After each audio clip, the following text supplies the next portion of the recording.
Hey everyone, this is PrinceWatercress, and welcome back to Let's Play Chip 'n Dale Rescue Rangers for the Nintendo Entertainment System again. In the first video, we played the introductory zone, then we made it all the way to Zone C. And now, we're going to complete all but 2 zones of this game, starting with Zone D. And Zone D takes place in the toy store. These orange-red looking crates, if you get close enough to them, they turn into these little bouncing crates with evil eyes. And thankfully, it takes one hit from a crate to take care of them. And you can also take care of them ahead of time, which is great. And thankfully, I can also do the low throw if need be, so that way I can get rid of some crate enemies, which is always good. Also, even when you're hiding inside of a crate, you can hold down and press A to drop down platforms sometimes, which can be a very good thing in case you're looking for flowers. The Jack-in-the-Box heads will move back and forth while moving up and down, and they will eventually disappear before reappearing. Thankfully, it takes one hit to get rid of them.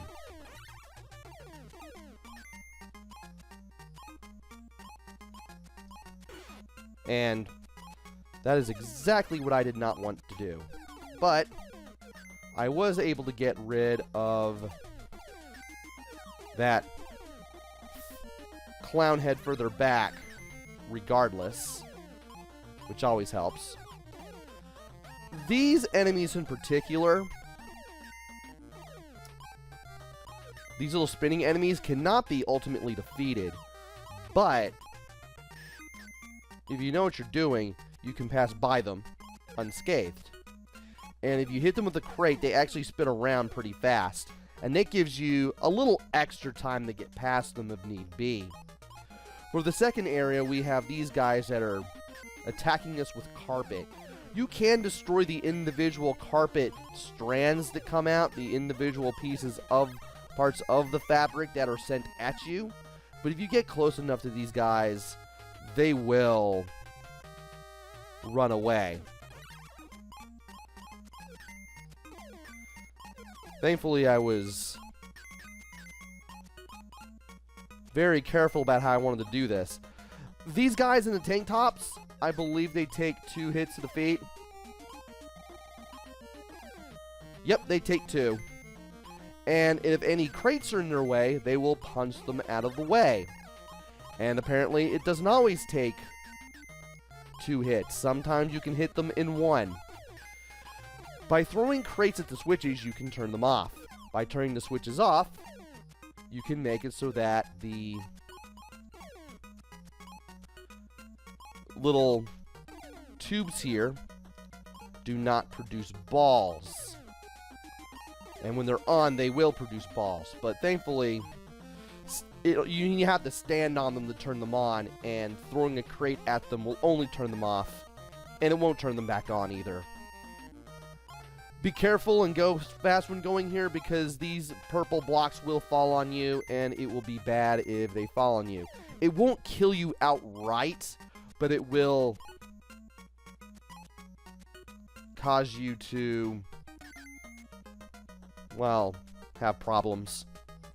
Also, there was a star down there in all the way to the far right before I jumped over here, and I didn't get it. Oh well.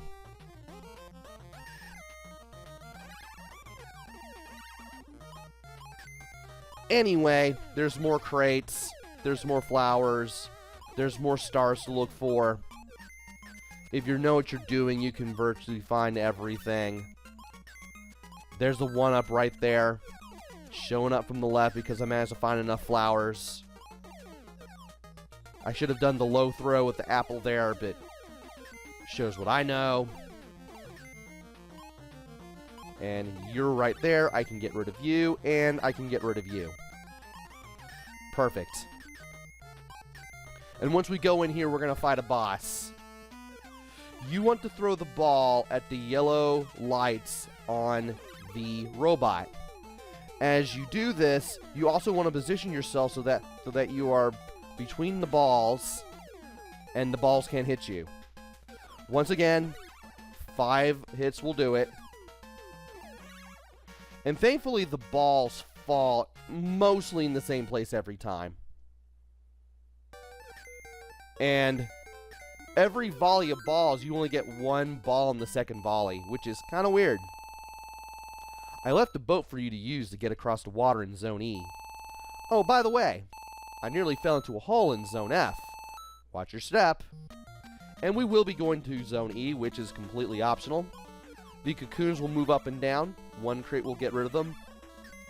The brighter orange-red parts of the fence will fall down when you get close enough to them, regardless of elevation. You want to stay away from those.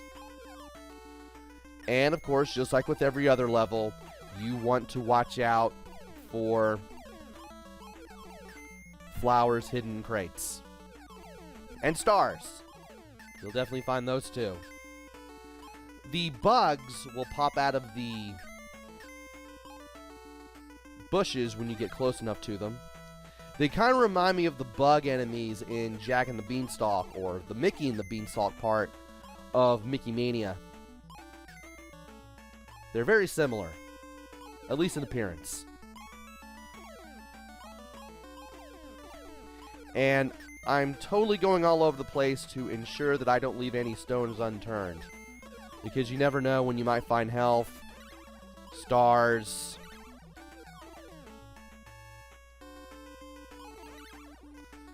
flowers, all that. There's also a huge stack of crates right here. I want to look in here and find 2 stars and 2 flowers. And that's the end of the first section. Want to be careful on the way up here. There we go. Wanted to make sure that I got that one up there, because it would have been a crime if I did. If I missed it. Definitely didn't want to miss that for anything.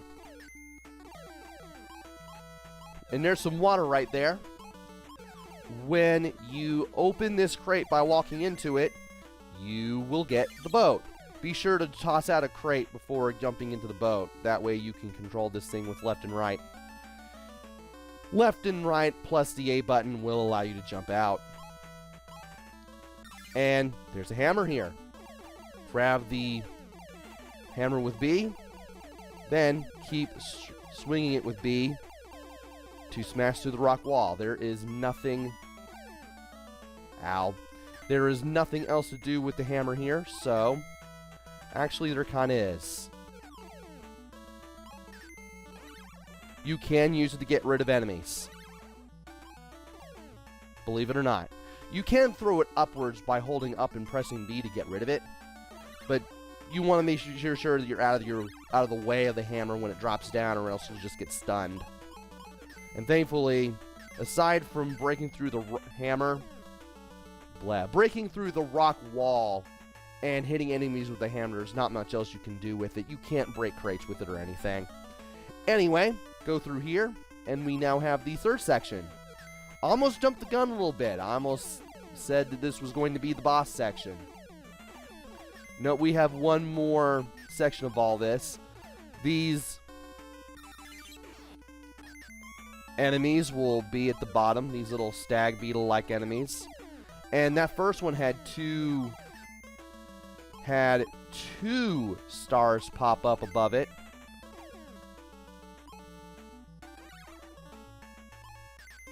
And if you know what you're doing here, you can easily get stuff. I want to make sure I get those stars right there. And once we go in here, that's when you face your boss. I might die here. And for best results, you may want to jump. And yeah, I knew I was going to die there. So to make this better and a little faster, you want to throw the ball horizontally and not vertically. Otherwise, you're going to be in for a bad time. This is quite possibly the hardest boss in the game. Almost died a second time. That was talented. I learned something about this game today. Apparently, if you die just before the boss does, you get stuck in the death animation, and it doesn't count as a death, I think. Nice. Watch out for the pipes in Zone F, too. They change size. And you will have to go through Zone F to complete the game. Just let me get a drink real quick. And we're off. So, you want to watch out for the balls. They will hurt.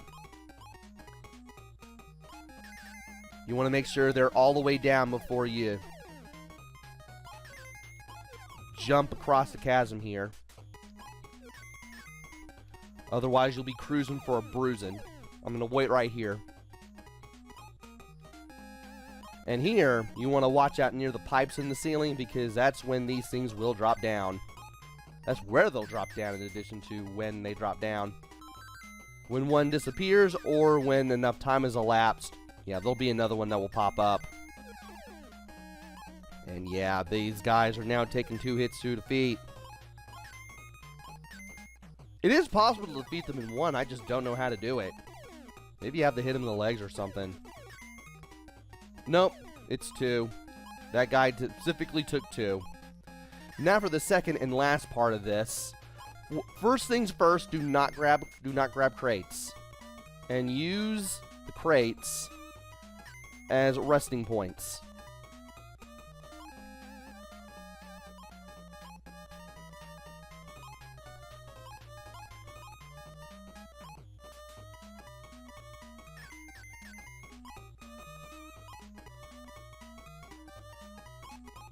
Just watch the walls.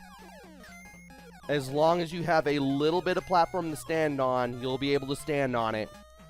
And do take your time in this your first way through, but at the same time, just be ready to run and jump off the edge.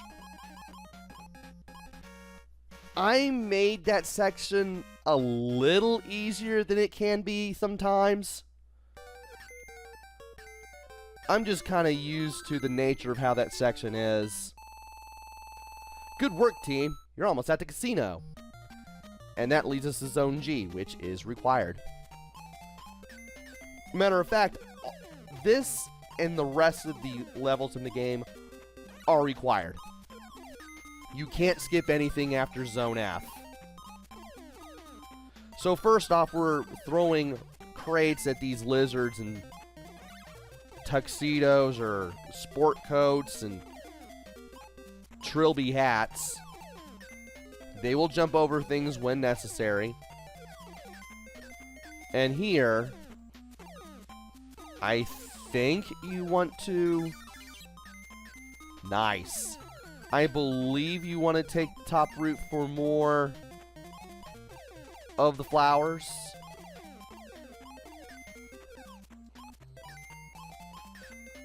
That's what I'm led to believe anyway. But thankfully, this part isn't too bad. You'll definitely get more flowers on the top path here. Just watch out for these little circle-shaped things that move back and forth because they will push you back down if you're not ready for them. Let's make sure we grab all those stars too. Definitely would like to do that. And I believe if you stay at the top, you won't have to deal with as many rhinos. The football-playing rhinos take 1 hit to the feet, but they charge through the crates there. And that was another P potion. Once again, makes it easier to grab and throw heavy objects. And eventually, you'll have to take the top path for more stuff. If you want more stuff anyway. I do not like those guys at all. Okay.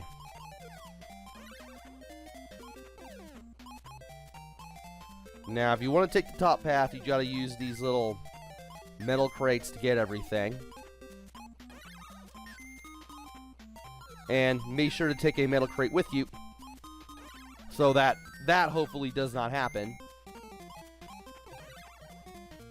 And you can easily move past all the Derby signs,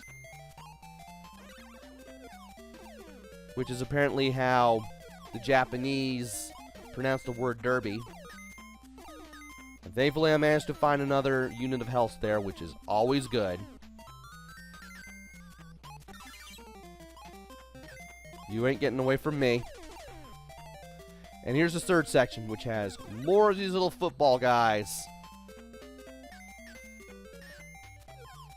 If you get trapped in the lower sections, you can always use the metal blocks to stack your way back up the freedom, which is always good. You are not getting away from me. And apparently you're standing on and walking on these little fluorescent ceiling lamps. And nice. These little ceiling lights. I'm not going to get every single one of those, by the way.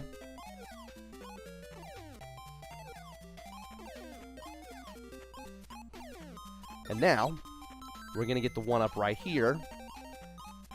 And just to make things a little easier on ourselves, and because I don't trust my jumping skills that much, I'm going to stair stack my way to freedom just like that.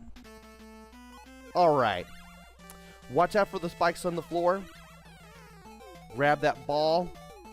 Make sure this guy throws a little to the left before you go under this guy and hit him with the ball 5 times.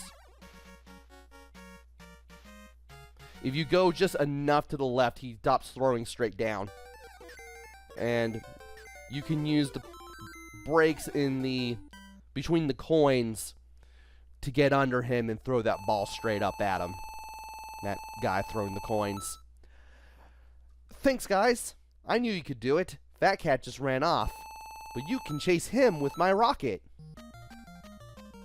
And that's what we're going to do. As soon as you complete Zone G, you go off into space, even though you're probably going a short distance, and you now have Zones H, I, and J. You beat these, you beat the game. And Zone H takes place in the sewer. I've just now noticed a little movement in the surface of the sewer water. So in this zone, we have crabs that kind of remind me of the crabs from Sonic the Hedgehog a little bit. They actually shoot projectiles kind of like them, but also kind of don't. They shoot 3 instead of 2. Yes, the Green Hill Zone enemies did spit out projectiles. Well, shot them out of their little robotic claws anyway. And I actually want to take the metal thing with me. Because if I play my cards right, I can get up here. And then I can just make my way over here and deal with more of the... Really? Just deal with... Man! Get my health... Get my hit point back, and then I'll lose it again. Anyway, there are more of the crabs, but there are also the flying squirrels from Zone A. And you actually cannot easily avoid them this time. You will have to deal with them.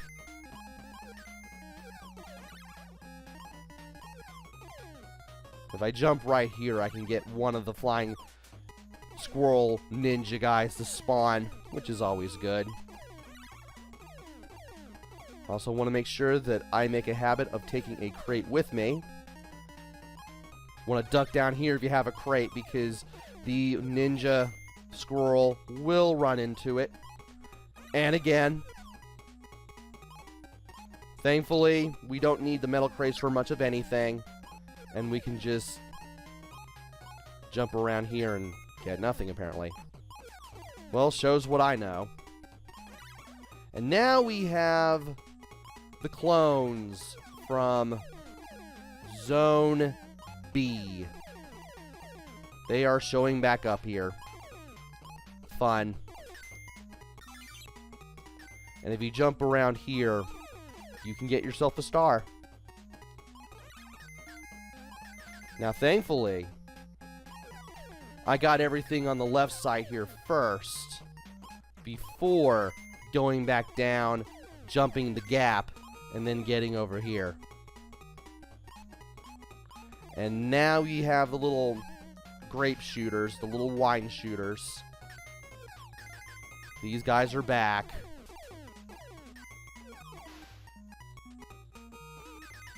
These guys are indeed back.